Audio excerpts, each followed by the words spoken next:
барлау қызметінің тыңшысын аман алып қалдым. Оны құтқармағаныңда Лейннің сенімін ақтар едің. Біздің кәсібіміз сондай, Хант оны түсінеді. Қарап тұра алмадым. Ол біздің серіктесіміз ғой. Иза саясатта серіктес деген жоқ, ортақ мүдде ғана бар. Итан Хант қазір мемлекет қолдауынан шеттетілген. Сондықтан оның аман қалғанынан бізге келіп кетер жоқ. Сонда Хантты өлтіруді бұйырасыз ба? Жоқ, құдайым ау. Ондай ой қайдан келді? Бұл бұйрықты саған Лейннің өзі береді. Оның сенімінен шығу үшін айтқанды орындайсың. Сіз маған нақты тапсырма бергенсіз. Оны орындадым. Енді мені жіберуге тиіссіз. Айтпақшы, сен де мемлекет қолдауынан шет қалдың ғой. Маған орталық барлау басқармасының директоры хабарласып, сен туралы сұрады. Сені қалқалау үшін өтірік айттым. Демек, америкалық әріптестер үшін сен бірінші кезекте тұрған көзі құруға тиіс лаңкессің. Шынайы тұлғаң туралы көп адам біле бермейді.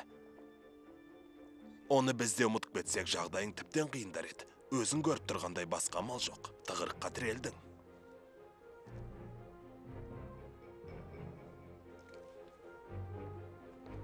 Бізбен серіктес боп қалғаның разымын.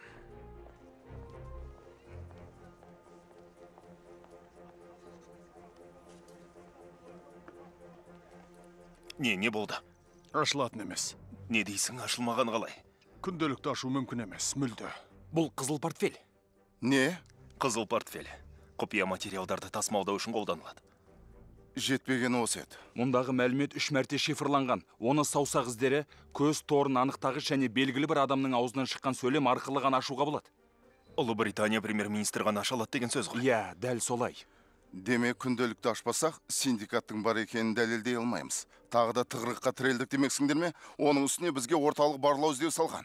Не деген мықты жігіттер едік. Мен бір нәрсені түсінбеймін. Күнделікті сонау Мароккодағы жеке мәлімет сақтау орнына не үшін жасырған? Оны ашу мүмкін болмаса, Лейнге не керегі бар? Демек, оны қалай ашу керектігі жөнінде Лейннің бір жоспары бар шығар. Ал біз оған жол ашып берген сияқтымыз.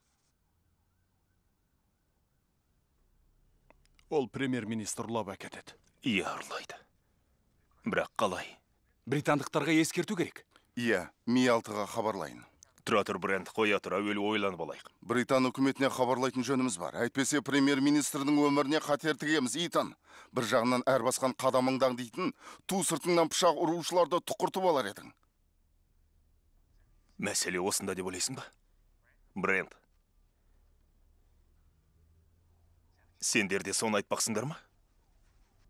Меніңше сен қазір бұл тығырықтан шығудың басқа жолын көре алмай тұрсың. Тығырықтан қалай шығуды Итан ғана біледі. Мен оған сенем. Ал егер қателессеше, Лейннің Венадағы сойқана тағы қайталанса ше? Жоқ, сен оны білмейсің. Ол ойға алған ісін тындырмай қоймайды, көзім жетті. Сол себепті британдықтарға хабарлау керек деп тұрған жоқпын ба? Мүмкін оның бізден күткені де осы шығар. Не сандырақтап тұрсың, британдықтарға ескертпей болмайды. Жоқ, Лейнді іздеп тауып тұтқындаймыз. Біз оны премьер-министрге шабуылдамай тұрып ұстаймыз.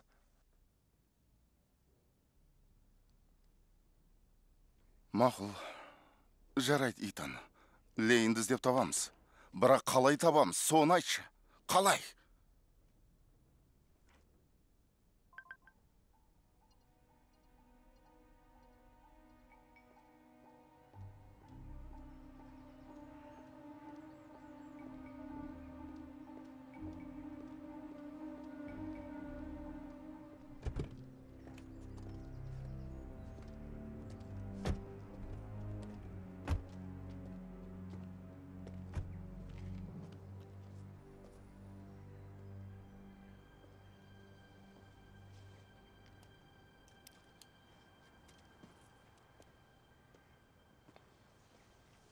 Күнәларыңды кештім. Бұл күнделік емес, солай ғой. Өзің қарап көрмедің бе? Қарадым. Бірақ файл шифрланған екен. Саған өтірік айтып қайтем. Өйткені Хантке өтірік айтқаным керек. Ол мұның не нәрсе екенін білмесе ұрламас еді. Сен оған көмектеспесең. Ал флеш-картада не сақталған сонда? Келісіп алайық. Бір-бірімізден ештеңе жасырмаймыз. Не үшін қайтып келгеніңді екеуміз де білеміз. Солай ғой? Тірі жүрген себебің, мен сенің қарым қабілетіңе сенем, бірақ шыдамның да шегі бар. неге қасарысып жүрсің? Ашығын айтар болсам, сіз лаңкессіз.